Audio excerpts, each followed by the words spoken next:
चक्र का बाप इससे पहले ना किसी ने सुनी, ना किसी ने देखी इतनी सटीक भविष्यवाणी।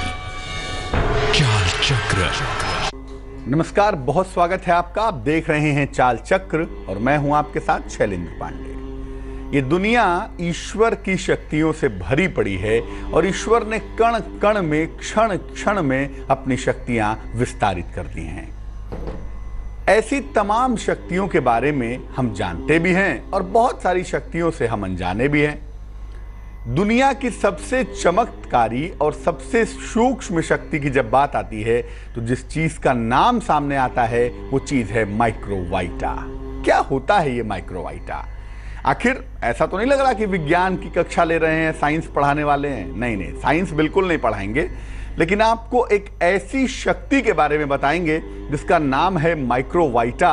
और माइक्रोवाइटा की शक्ति से कैसे आप अपने जीवन में सब कुछ पा सकते हैं ये भी आपको बताएंगे। क्या ज्योतिष, क्या तंत्र, क्या मंत्र, क्या रत्न, क्या शक्तियां सब इसके सामने फेल हो जाती हैं। दुनिया की सबसे चमत्कारी और सबसे सूक्ष्म शक्ति अगर कोई है तो उसका नाम माइक्रोवाइटा है। इस माइक्रोवाइटा के सही इस्तेमाल से जीवन की हर मनोकामना पूरी कर सकते हैं और आपको बताने की कोशिश करेंगे कि ये माइक्रोवाइटा होता क्या है और इस माइक्रोवाइटा का सही प्रयोग क्या है।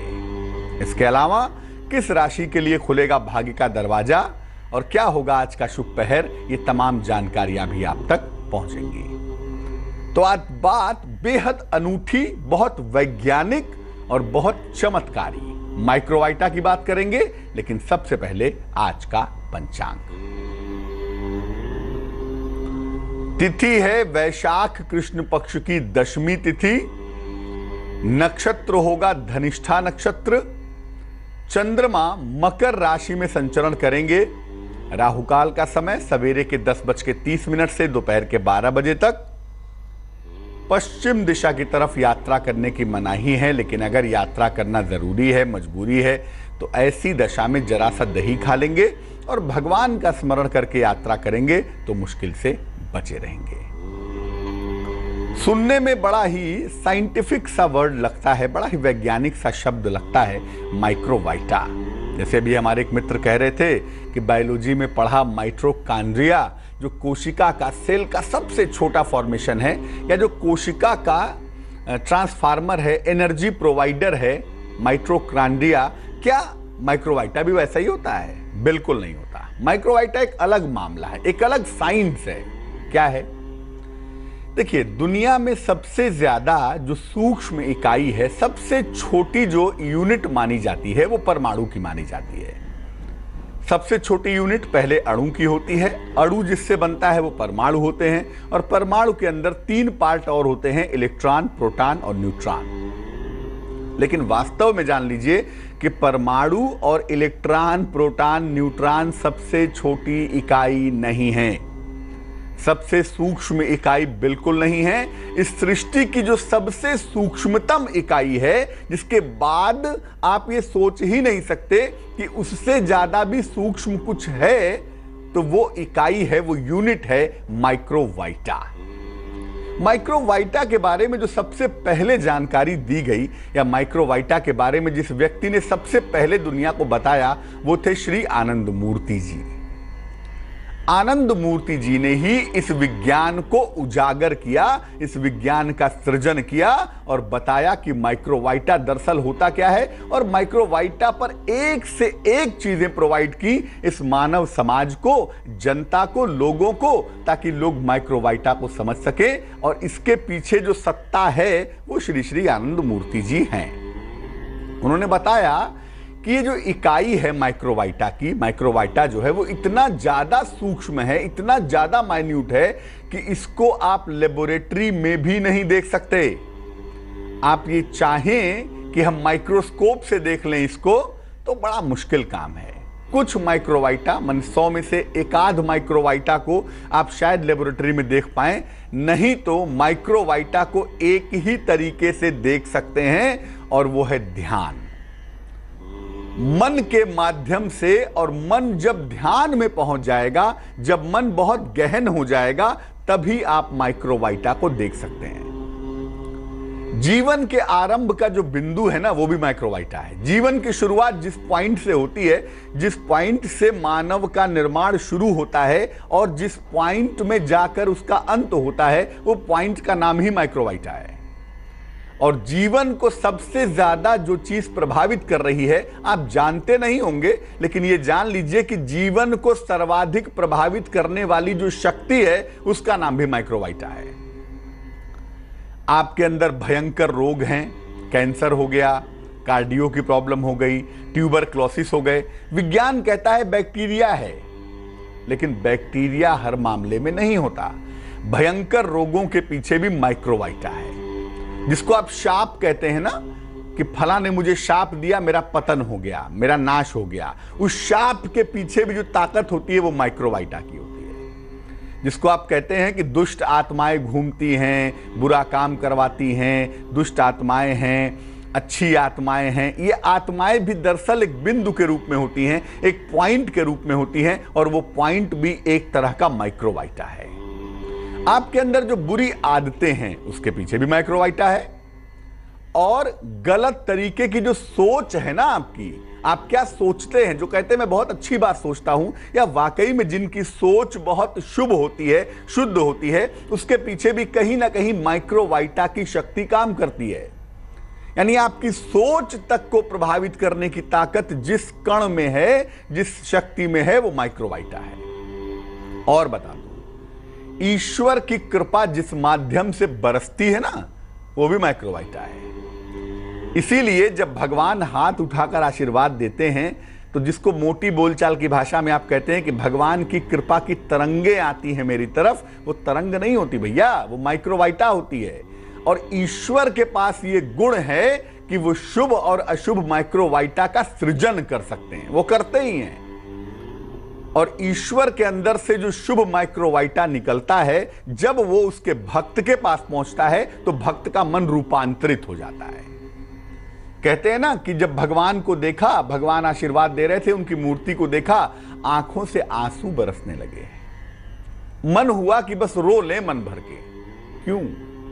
क्योंकि ईश्वर के उस भाव के माध्यम से माइक्रोवाइटा आपके मन पर हावी हो गया, माइक्रोवाइटा आपके मन पे सवार हो गया, और जब माइक्रोवाइटा मन पे सवार हुआ, तो मन एकदम से शुद्ध होना शुरू हो गया।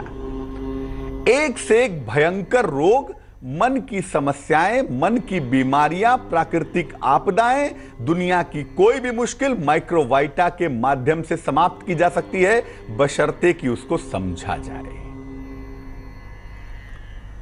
अब यह समझना पड़ेगा कि माइक्रोवाइटा काम कैसे करता है और हमारे जीवन को प्रभावित कैसे करता है। माइक्रोवाइटा हमारे विचारों से पैदा होते हैं। एक तो ईश्वर की कृपा से ही सृष्टि में सब कुछ पैदा होता है, अच्छा भी और बुरा भी। इसलिए कोई भी शक्ति हो, चाहे वो माइक्रोवाइटा जैसी सबसे सूक्ष्म शक्ति क्यों ना हो, बिना ईश्वर की इच्छा के सृजित नहीं हो सकती, पहली बात। लेकिन माइक्रोवाइटा तो है ही हमारे चारों तरफ, अच्छे भी हैं और बुरे भी हैं।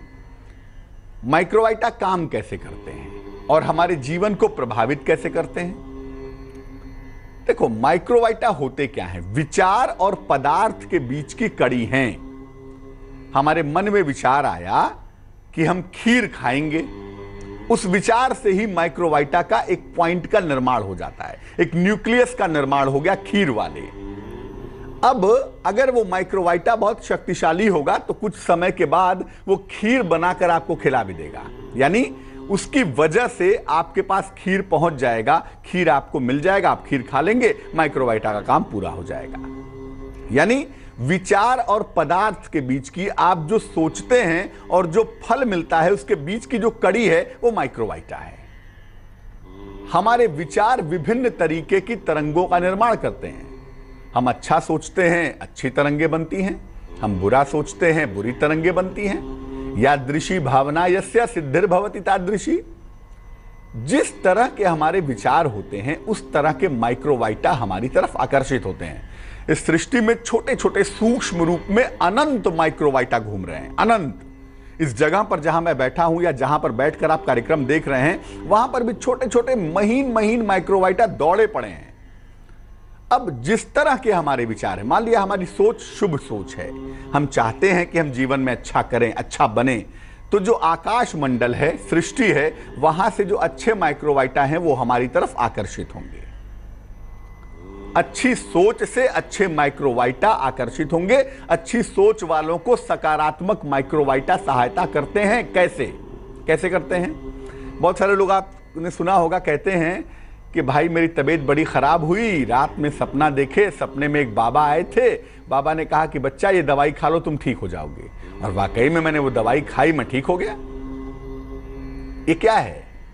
ये जो मन का सबसे अंतिम कोना है ना, ये भी माइक्रोवाइटा है। माइक्रोवाइटा आपकी सहायता करेंगे। अगर आप सही मार्ग पर चलेंगे तो आपको सही रास्ता दिखाने में आपकी सहायता करेंगी इस सृष्टि की शुभ शक्तियां, बहुत सूक्ष्म रूप से।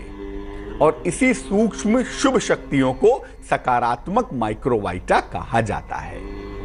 कहते हैं ना कि जैसी सोच है वैसे लोग आकर्षित होते हैं।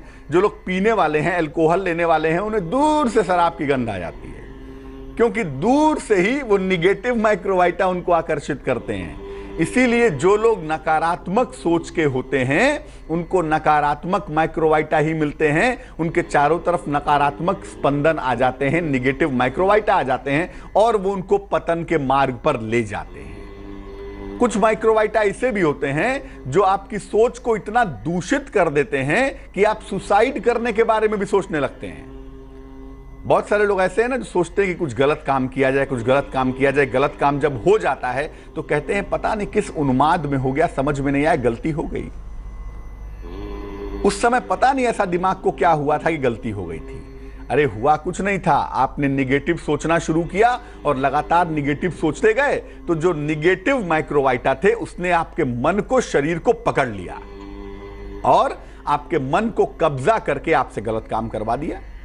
यानी जैसी आपकी सोच है और जैसा आपका आचरण है वैसे ही माइक्रोवाइटा आपकी तरफ आकर्षित होंगे और वैसा ही काम आप करेंगे। जब कोई बहुत अच्छा व्यक्ति किसी मुश्किल में पड़ जाता है ना, तो आप देखिए एकदम से रास्ता निकल आता है।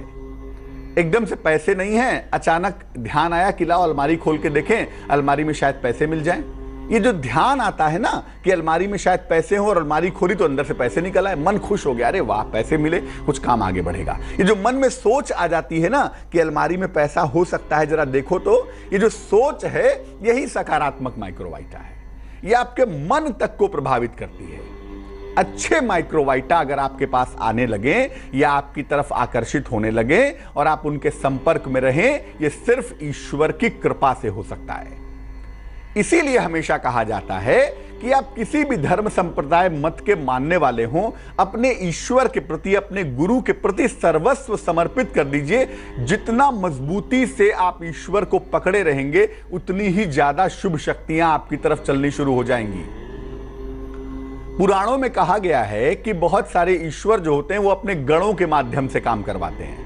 भगवान शिव के बहुत सारे गण हैं, भगवान शिव उनको भेज देते हैं कि जाओ मेरे भक्त को तकलीफ है उसको देख लो। ये गण और कुछ नहीं, ये भी माइक्रोवाइटा है।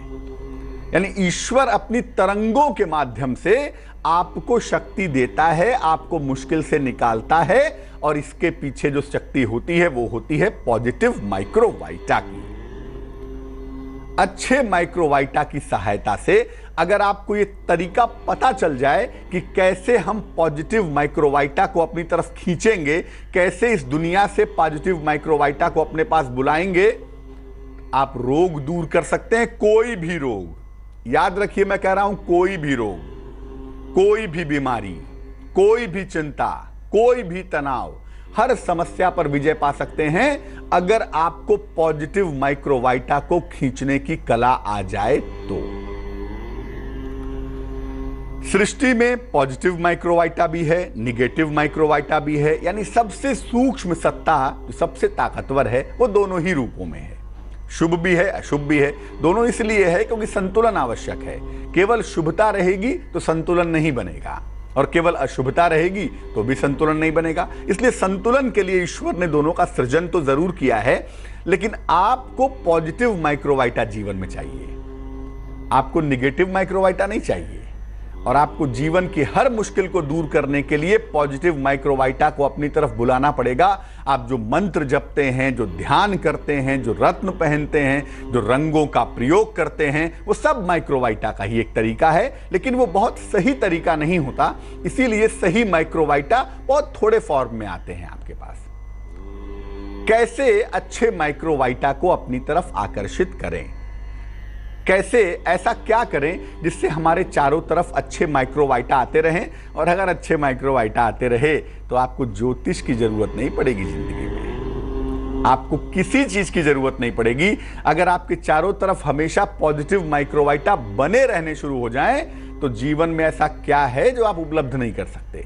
तो आखिर कैसे अपनी तरफ पॉजिटिव माइक्रोवाइटा को आकर्षित करें? सबसे पहले सन्मार्ग पर चलने का प्रयास करिए। देखिए, मैं ये नहीं कह रहा हूं कि आप सन्मार्ग पर चलिए, क्योंकि चलना इतना आसान नहीं होता, लेकिन प्रयास तो कर सकते हैं ना। कोशिश करेंगे कि हम जीवन में ईमानदार रहें, जितना हो पाएगा उतनी ही करेंगे, लेकिन सबसे पहले सन्मार्ग पर चलने का प्रयास करेंगे। अपने आहार को, अपने विचार को और अपने व्यवहार को शुद्ध रखेंगे।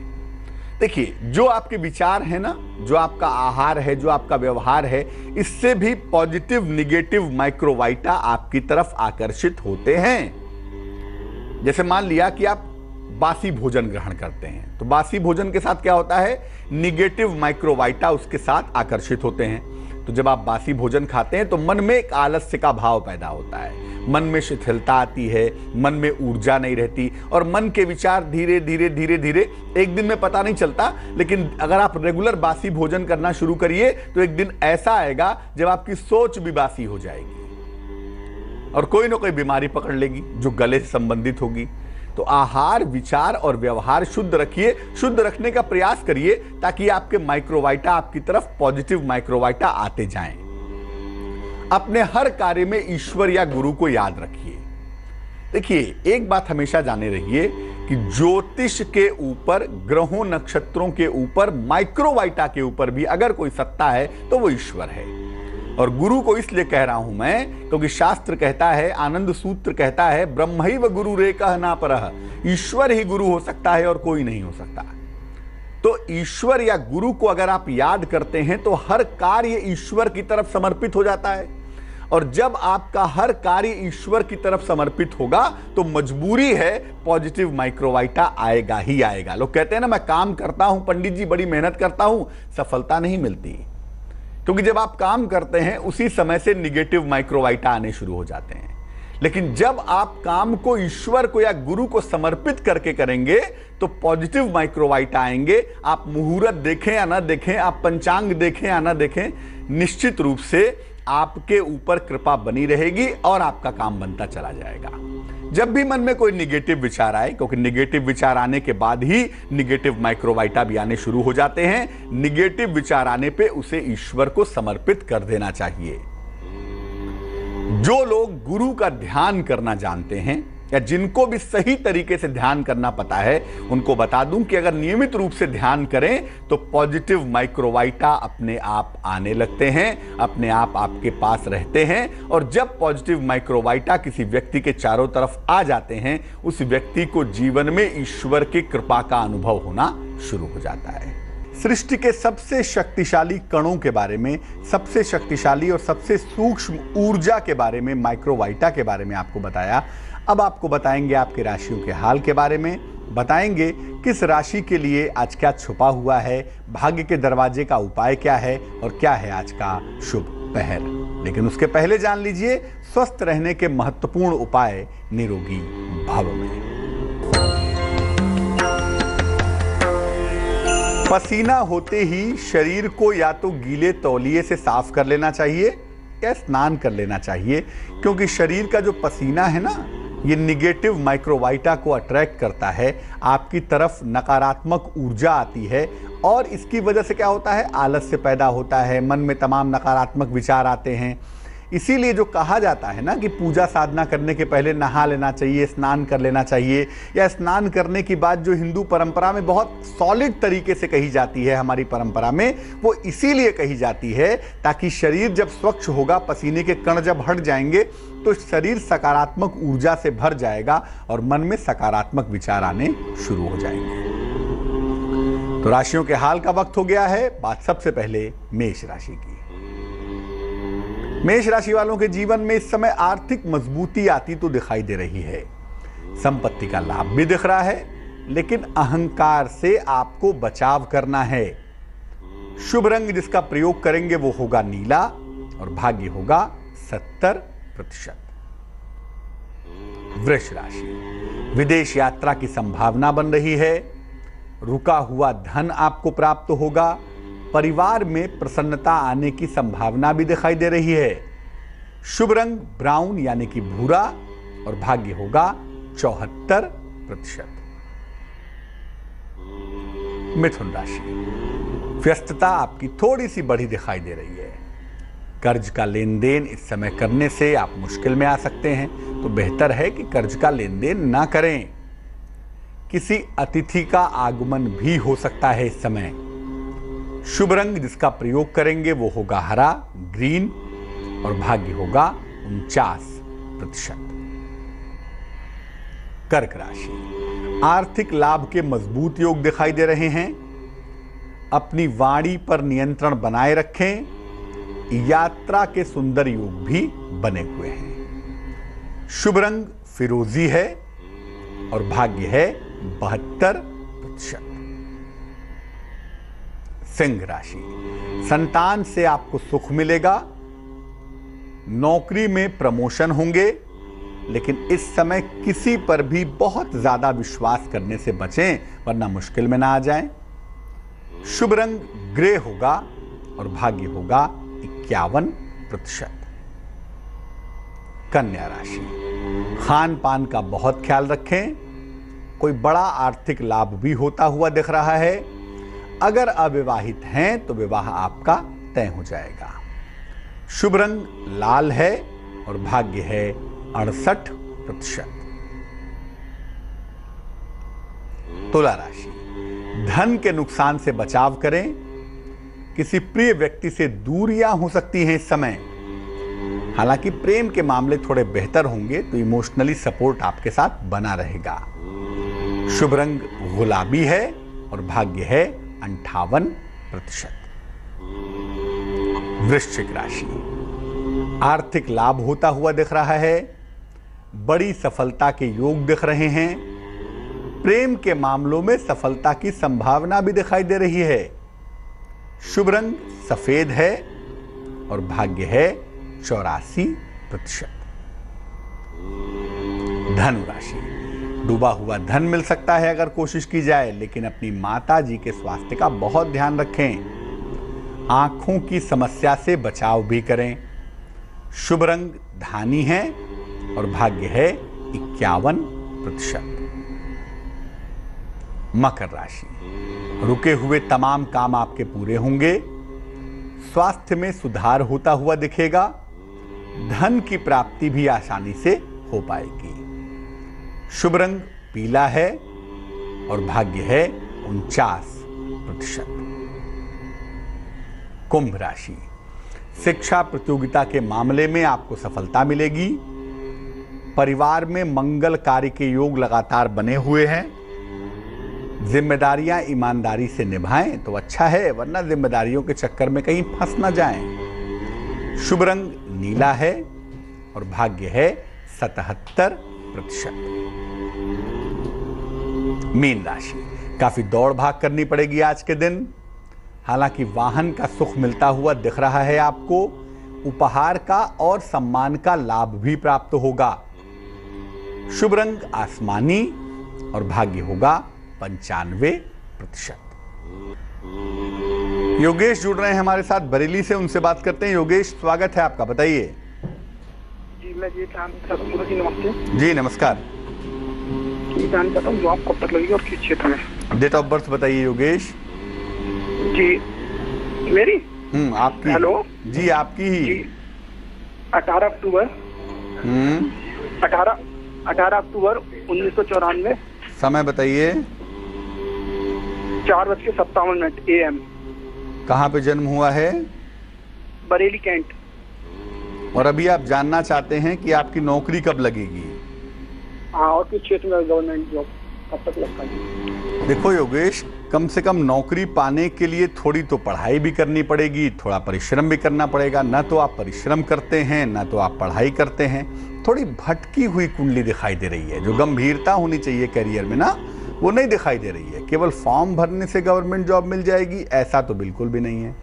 हाँ, इतना ज़रूर है कि अगर आप परिश्रम करें, थोड़ी ईमानदारी से तैयारी करें, तब आपको राजकीय सेवा मिल सकती है। और राजकीय सेवा मिलने की जो संभावना है वो 2018 में बनती है। लेकिन उसके लिए आपको पढ़ाई करनी होगी, उसके लिए आपको मेहनत करना होगा, जो कि आप बिल्कुल नहीं कर रहे हैं। करेंगे आप नौकरी ही बहरहाल। अगर आपने कोशिश की, मेहनत की, तो 2018 में थोड़ी संभावना है कि आपको गवर्नमेंट जॉब मिल जाए। और मेहनत का पार्ट चूंकि कम दिखाई दे रहा है, इसलिए ऐसा लगता है कि कोई प्राइवेट नौकरी की संभावना बनेगी और आप प्राइवेट नौकरी करेंगे। एक ठीक नौकरी की शुरुआत फरवरी 18 के बाद दिखाई दे रही है। तो करियर में जरा फोकस हो जाएं, परिश्रम ठीक से करें, जीवन में आगे बढ़ पाएं। इसके लिए एक पन्ना बनवा के जरा पहन लीजिएगा। 6-7 रत्ती का पन्ना चांदी की अंगूठी में, सीधे हाथ की सबसे छोटी उंगली में, बुधवार की शाम को धारण करने से लाभ होगा। एक तो एक पन्ना पहन लें आप।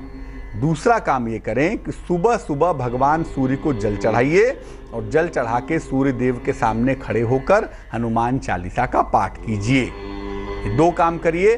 फिर कहूँगा, जिम्मेदार होइए, मेहनत करिए और तभी ज्योतिष से उम्मीद करिए कि आपको सफलता दिला पाएगा। पश्चिम बंगाल हुगली से चंपा जुड़ रही हैं हमारे साथ, उनसे बात करते हैं। चंपा, स्वागत है आपका, बताइए। प्रणाम पंडित जी। जी नमस्कार। मेरा तबीयत हमेशा खराब रहता है, इसी विषय में पूछना था। जन्म की तारीख पता है आपको? हाँ। क्या है? 20 नवंबर 1973। समय भी पता है? समय सुबह का 8:45। 8 कि 7? 8:45। और जन्म कहाँ हुआ है? दरभंगा जिला। दरभंगा। क्या दिक्कत रहता है तबीयत में? तबीयत में कभी स्किन का प्रॉब्लम रहता है, कभी मैंने प्रेशर तो हमेशा रहता है, थायराइड भी रहता है और बहुत सारा नाना प्रकार की बीमारी है। गुस्सा भी बहुत करती है ना? गुस्सा बहुत है।